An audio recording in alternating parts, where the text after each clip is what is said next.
Everybody, this is Josh with Tektopia TV, and this is a Week in Technology, episode 16, I believe it is. And today, my normal co-host, Justin, is moving to a new apartment. So he could not be on the show, so I have my micro co-host here. And what's your name? My name is Cameron. This is Cameron, my son. He's going to be co-hosting with me tonight. So that's why we're doing the show an hour early, so we don't go past Little Booger's bedtime. So, being that it's a school night, you know, he's got to go to bed at a decent hour, right? You got to get your rest and your sleepies, right? All right, so we're just going to hop right into this because obviously we don't have Justin here, so we're not going to do a bunch of banter. But, hold on one second. Stay there and amaze the crowd. I don't want to. Come on. Just talk about something. Or not. I'll talk about something. Alright, so today, I got a little present in the mail today. I'm going to show you all. Yes, this is an MSI GTX 980 Ti 6G gaming GPU, and this thing is beast. I will tell you that much right now. I think this is the first time that I haven't had a EVGA card.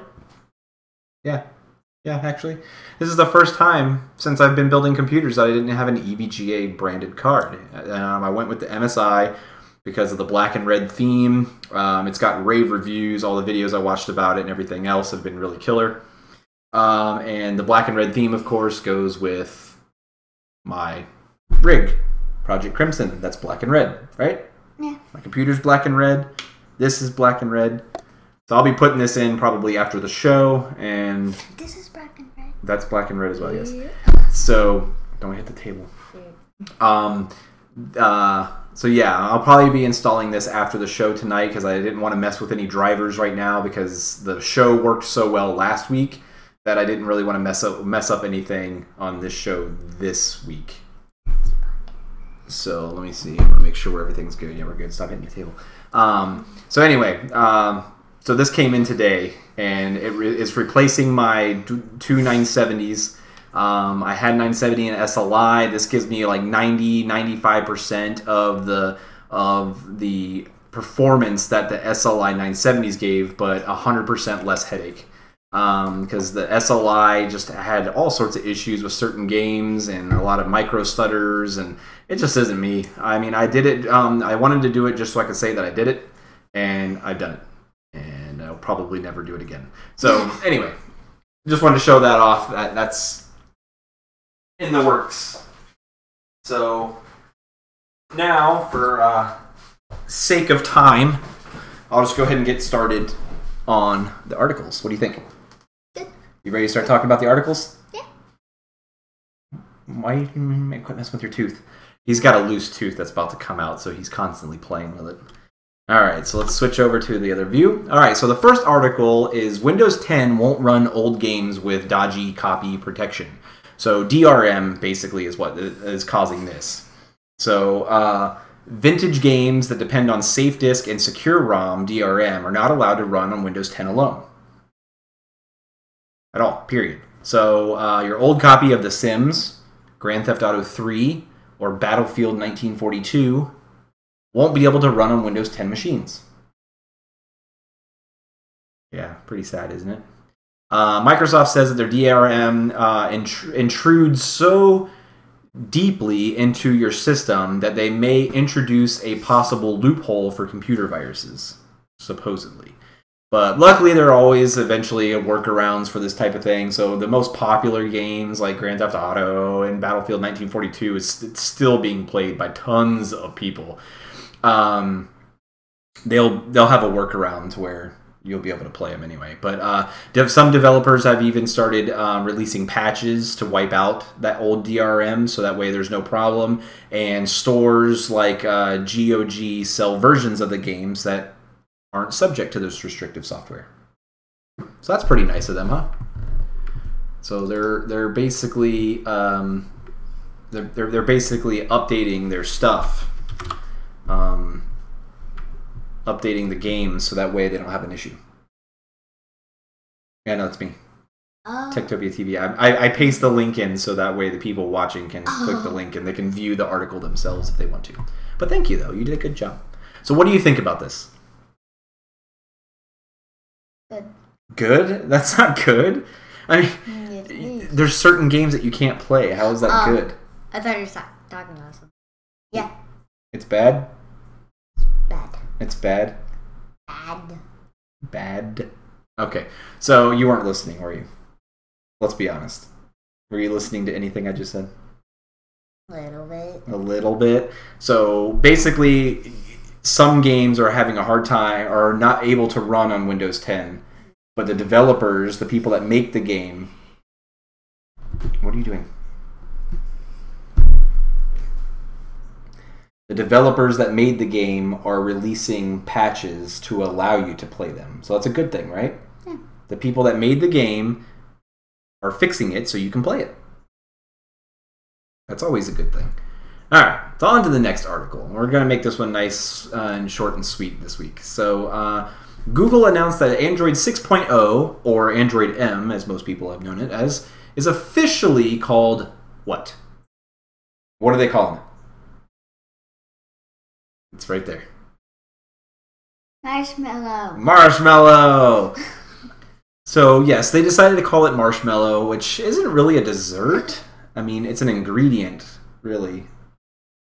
Marshmallow is dessert. Marshmallow's not a dessert, though. It isn't? Well, think about it. It's candy. It's not candy, either. Wait. That's the thing. I don't understand, because usually they go with dessert treats. Like ice cream, or ice cream sandwich, Froyo, Kit Kat is a candy, Lollipop is a candy. This isn't really a candy or a dessert. It's an ingredient. Like you add it to a graham cracker and chocolate to make a s'more. You don't just. I mean, I know people eat marshmallows by themselves as like a treat, but I don't know. It's kind of weird. But anyway. So the developer device images for the Nexus 5, 6, and 9 and the Nexus Player are all now available. Still no word on the official release date of the final version, though, which will probably be sometime in the fall. So what do you think about them calling the new Android version Marshmallow? You think it's cool? You like, and yummy. You like and yummy? You like marshmallows, don't you? Yes. I figured a lot more than you do. I figured you'd say that. All right. So anyway, that's that for that one. I mean, like I said, most of these are like really simple things. So this one's interesting. This could be Google's new Nexus 5 smartphone built by LG. So it's built by the same people that did my current Nexus 5. It's just an updated version. Looks a little cooler, I guess. But this is supposedly the back plate of it. Stop. Just sit still. So, like here, you can see the little red dot here is on the sticker is definitely an LG logo. Says Nexus on it. Has the fingerprint scanner right underneath the protruding camera lens, just like the new Nexus 5 was rumored to have, was a fingerprint scanner. So what do you think? You think that phone, the back of that phone looks cool? Yeah. Is that all you're going to do is just nod your head? What do you think about it? When you look at that phone compared to like Daddy's phone, which one do you think looks better? The white one. You think the white one looks better, the new one? Yes. I'm excited for it because it's supposed to be really good specs and not that expensive again. So they're going to try to keep it like cheap, like they did with the original Nexus 5, which is a good thing because a lot more people will buy it. And a lot more people will say Nexus is awesome, and a lot more people will know that Nexus is connected to Google, and they'll know that Google is more awesome. And then Google, our overlords, can take over. I don't know, maybe. Let's do the show and focus on the show. Alright, so, anyway. That's really, I mean, there's no word on the release date, but it's probably going to be in the fall when Marshmallow launches, because usually that's the way that it works. The new Nexus phone launches when the new operating system comes out. So 6.0 will come out and drop on this phone, and it'll be like, hey, you want to try our new stuff? If you have a Nexus 5 or Nexus 6, cool. If you don't and you want the new stuff, buy a new Nexus 5. That's usually how it works. So that's it for that one. I guess I didn't post the links for those other ones, did I? I completely forgot. So the next one is Google enters the Wi-Fi router market with the very different OnHub. So it's called the OnHub. It supports Zigbee Connected Home Protocol, aka IEEE 802.15.4. It looks like it has a speaker on top of it. It looks like it has a speaker on top of it? Yeah. Well, do you want to know why it looks like it has a speaker on top of it? Because it does. Because it does have a speaker on top That's of it. what I just said. It looks like a copycat of the Amazon thing, in my opinion. But anyway. So it also supports the Weave programming language developed by Google's Nest Labs for their Internet of Things applications. It has Bluetooth 4.0, as well as Bluetooth Smart Ready. It also is fitted with a trusted platform module, which is really only ever seen on computers marketed to enterprise level. OnHub also has an onboard 3-amp speaker. Ding, ding, ding, ding, ding. That's why it looks like it has a speaker on it. So the cool thing about this thing, though, is that they've designed it to be beautiful to where you can put it out in the middle of the room and you don't look at it and say, that's a router. It looks like a showpiece. Like somebody could come in and be like, wow, what's this cool little thing? And be like, oh, that's my router. And what? That's your internet router? And be like, yeah. Why do you have it out here in the middle of nowhere? Because it looks cool. Daddy's doesn't look cool. Look at underneath the desk. See that thing with the blue lights all over it? Does that look as cool as that? No, it doesn't look as cool as that, does it? Because mine is just a block. Just a square with some little antennas sticking out all over the place. Like a bug. So anyway, this is pretty cool. It looks good. The only problem that I can see with it is that it has only one gigabit LAN port and only one USB 3.0 port.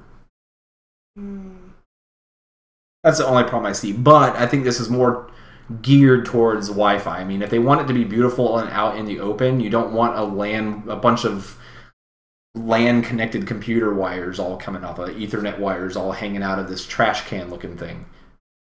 You want it to be sitting out on like your coffee table so that way everybody gets a good signal because you're 3 feet away from it or 5 feet away from it or whatever. It looks good and you can get a good connection, right?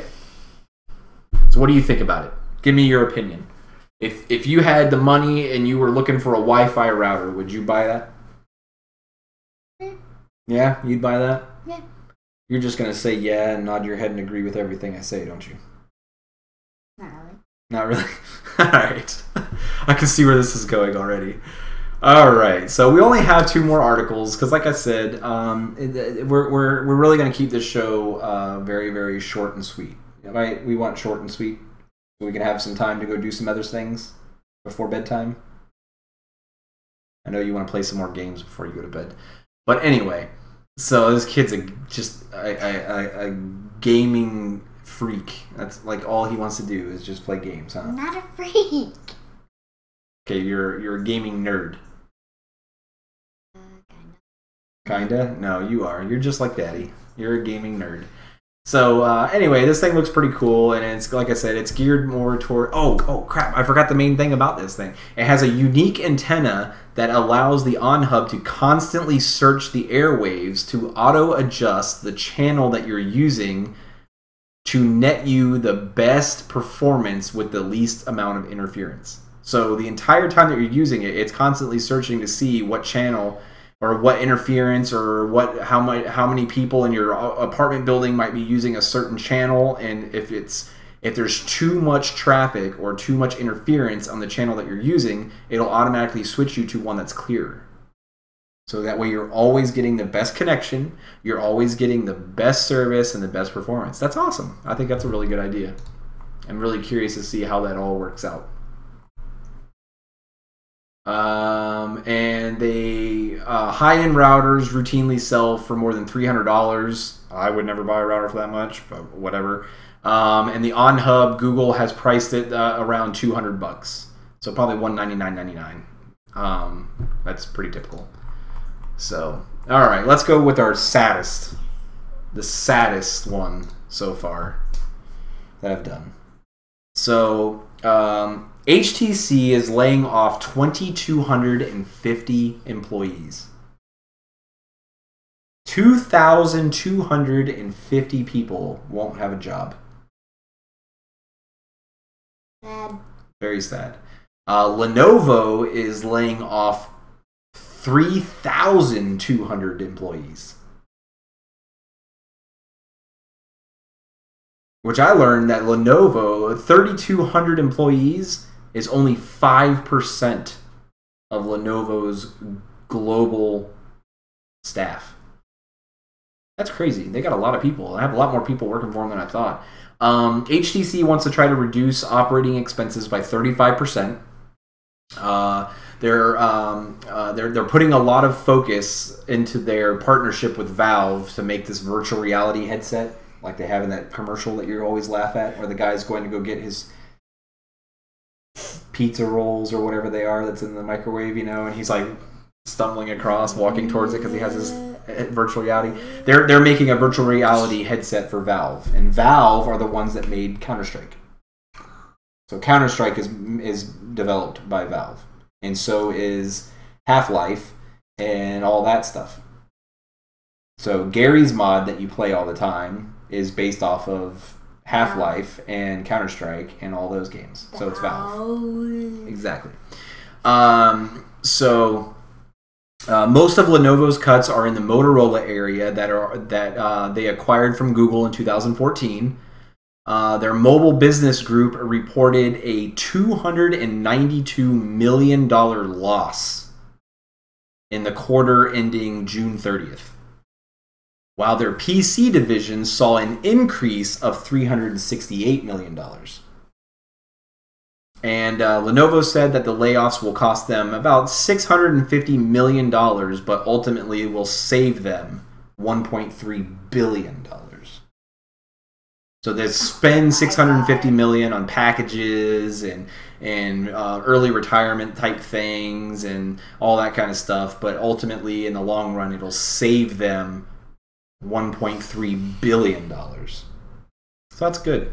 It's a lot of money that it's saving them, and hopefully it will help them out. But unfortunately, between the two of them, 5,500 people don't have a job now. That's a lot of kids and people that, you know, will be hurting for money. They'll be hurting for money for sure. So I don't want to leave on a bad note, right? We don't want to tell everybody good night and leave on a bad note, do we? No. What kind of note do we want to leave on? Good. A good one? Yeah. A good, awesome one? What do you think would be an awesome note to leave in this show on?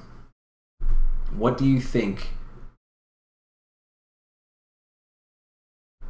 is the one thing that would be awesome to talk about next on this show? What was the last article I said it was? What was it?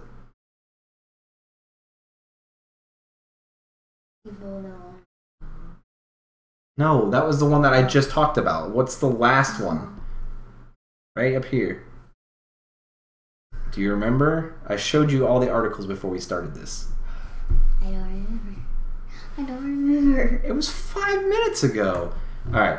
Anyway, ASUS announces a 144 Hz 1440p 27-inch gaming monitor. Holy bananas. Banana. Banana! I knew you were going to say that.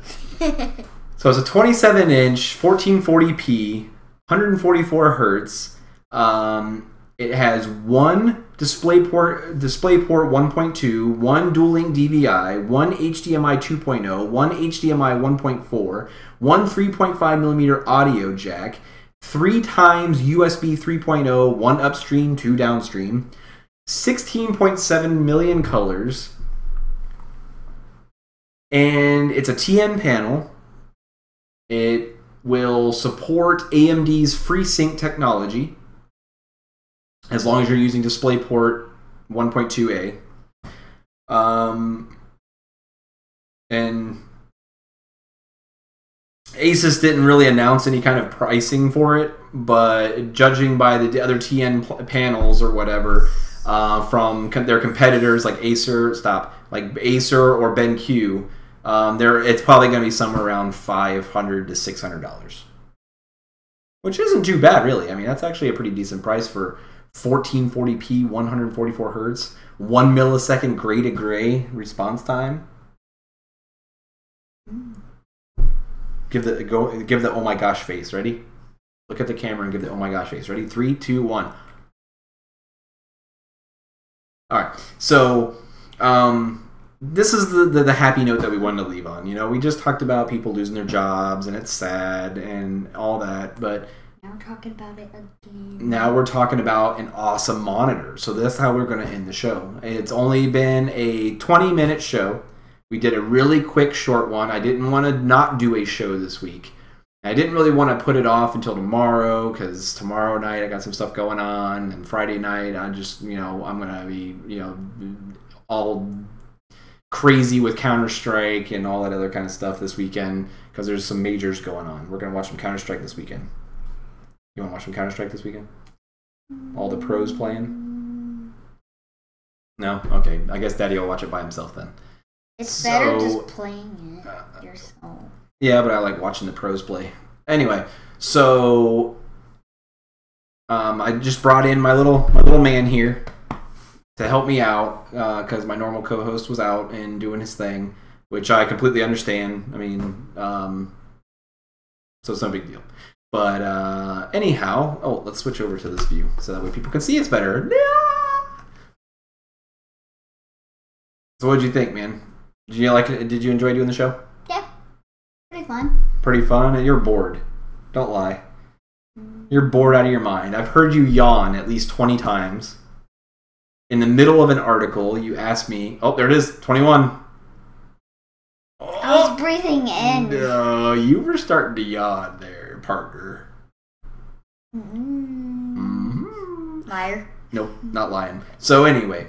I wanted to bring him on here because I know he's asked me to do the show, and I don't think he's going to ask to do the show again now because he realizes that it's not as cool as he thought it was. Because he probably thought we were just going to sit here and talk about games the entire time, and that's not what we do. We talk about some games. Stop messing with your tooth. Talk about some games. We don't talk about only games. We talk about tech. That's what it's for. Tektopia TV, where tech happens. Tech is short for technology. So tell everybody where they can find us. What are all these? FCAT. What? I mean Facebook. FCAT? You're thinking about school. Facebook is at Tektopia TV is on Facebook. You can find us on what's the other one? What's the bird? Twitter. I forgot that. What's the next one? Google Plus. You got the plus sign there. Google so Plus. Facebook, YouTube, Twitter, Google Plus, and YouTube. All Tektopia TV. Tektopia TV as well. Tektopia TV is the name. Stop hitting the desk. They can hear it on the mic. Tektopia TV on Facebook, Twitter, Google Plus, YouTube. It's awesome. Come check us out. Well, check me out. I might pull him into a video or two, maybe, on the channel. Videos that Justin is not in. Videos that Justin's not in. You might do some videos with some other things that I do, because I might be buying some tech things for you in the near future, and we'll have you do an unboxing. Oh, I want a Tektopia TV shirt. I'm going to look into getting some Tektopia TV shirts. Yes. If you guys would like to get a Tektopia TV shirt, leave a comment below. Like the video, subscribe to the channel, follow us on Twitch, and leave a comment below and let me know if you guys would be interested in a Tektopia TV shirt. Because I'm interested in a Tektopia TV shirt. Are you interested in a Tektopia TV shirt? Heck yeah. I think Mom is interested in a Tektopia TV shirt. So you're welcome to get one. And I know Justin needs one because he's co-hosting. So if you're... I'm co-hosting. Right now you are. Yes, quit hitting the desk. I'm not going to tell you again. If you want a Tektopia TV shirt, comment below. Tell me that you want one. And if I can get enough people that are interested in one, then I will try to make some. Chug, chug, chug, chug, chug, chug, chug, chug, chug, chug, chug, chug, chug. You gotta breathe. Oh my god. Are you okay? Yes. Alright. Relax. Okay, anyway. Thanks for watching the show. Tell everybody thank you. Bye-bye. Alright. Come check us out next week. And, stop. And we will see you next week. Wednesdays at 9 p.m. Eastern Standard Time on www.twitch.tv/Tektopia. Tektopia. Tektopia. Alright, so anyway, have a good night and we will see you next week.